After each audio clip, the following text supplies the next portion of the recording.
Halo Reach is lauded by many as the best Halo game to date, well known for its immense amount of playlists, game types, and impressive customization and custom games options. It makes sense that 343 would capitalize on that nostalgia and bring some Reach goodies to their own game. But how well does Memories of Reach hold up to its name? Let's take a look at the selling point of this update first: Infection. Halo 5's take on Infection is an interesting one. Infection has always been a very simple game mode that took place on standard Slayer maps with a few blockers placed here and there in Forge.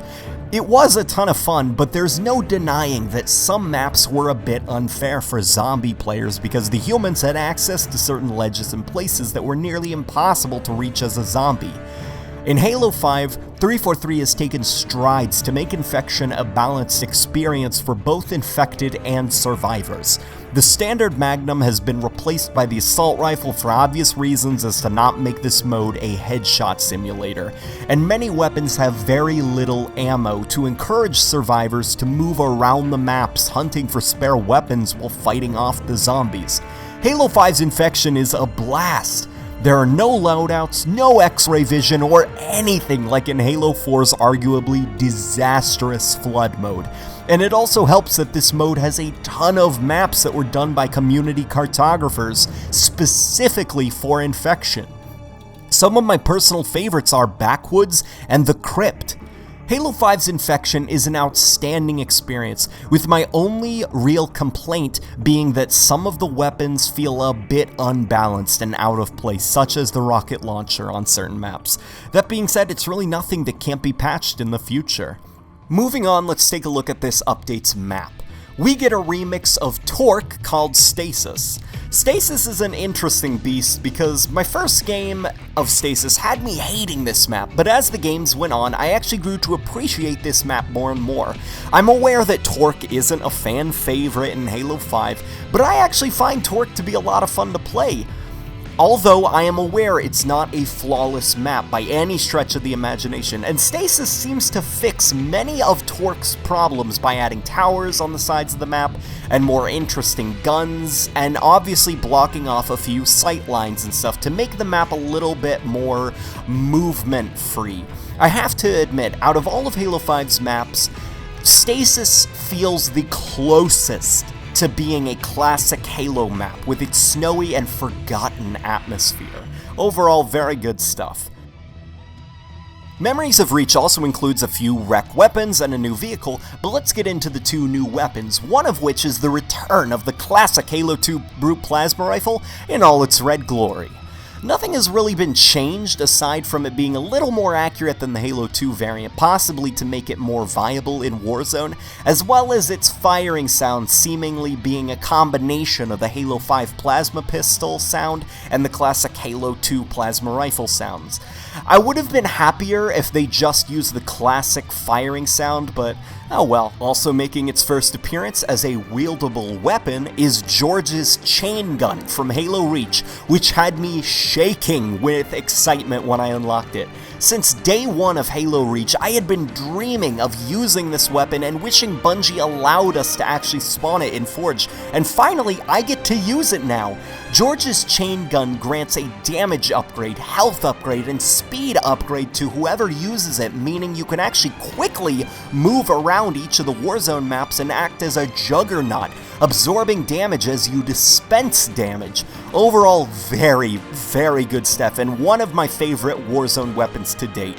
My only complaint with it would be its firing sound, honestly. It seems to just be the Saw's firing sound instead of the recognizable Halo Reach chain gun sound effect. Again, I know it's a minor gripe, but it's disappointing that 343 didn't bring back that iconic sound.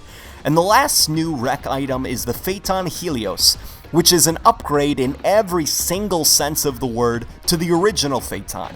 Instead of a hard light Gatling gun and twin rockets, it's been given cluster rockets and a sentinel beam, which makes this thing even more dangerous while in the air. The red coat of paint is also a nice touch. It's a bit disappointing that it's not been given any new visual additions. and is just seemingly a red-colored Phaeton with a few traits touched up, but really it's nothing I can't live with. Now let's move on to a controversial new attachment, which had me scared at first. This attachment essentially lets you paint a target with a marker so that you can see them through walls in Warzone. Now, on paper, this is a terrible idea and potentially game-breaking. But thankfully, Halo 5 managed to make this attachment work by forcing you to hold your aim on the target for a few seconds before the target is actually painted, and it alerts the target that they've been painted. The target will also remain painted for only about a second or two. Overall, I'm very pleased to see 343 manage to make an attachment like this work, while hundreds of other shooters have had similar attachments like this and have failed to execute them well. This update also includes the original Noble team's armors and a few skins, with a personal favorite being the ODST and Spirit of Fire skins, but there are also a few dull and forgettable skins like the Osiris skin and the Azura's Dream. Finally, we close this review with a few amazing things like a revamped post-Carnage report, Forge goodies like dead corpses, trash, lightning strikes, and other things to help make your infection maps look spooky, and surprisingly some AI tweaks to the enemies across the board. The Warden Eternal is easier to kill, Jackals spawn less frequently with storm rifles, Elites are less derpy and move around a little bit more, and ultimately a few other changes to the AI to help Halo 5's flawed campaign feel at least a little more like a real Halo campaign. Overall, this update brought a healthy amount of content to the game, but I can't help but feel that this update seems to have been a huge missed opportunity. While it's nice to see some armor in this game that actually looks like Halo armor, nothing about this update is even remotely Reach-themed. Why not take Spire from Halo Reach and turn it into a Warzone map?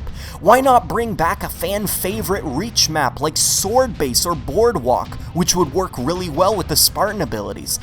While this update is enjoyable, I can't excuse the fact that if you remove the title, it's got little to nothing to do with Reach.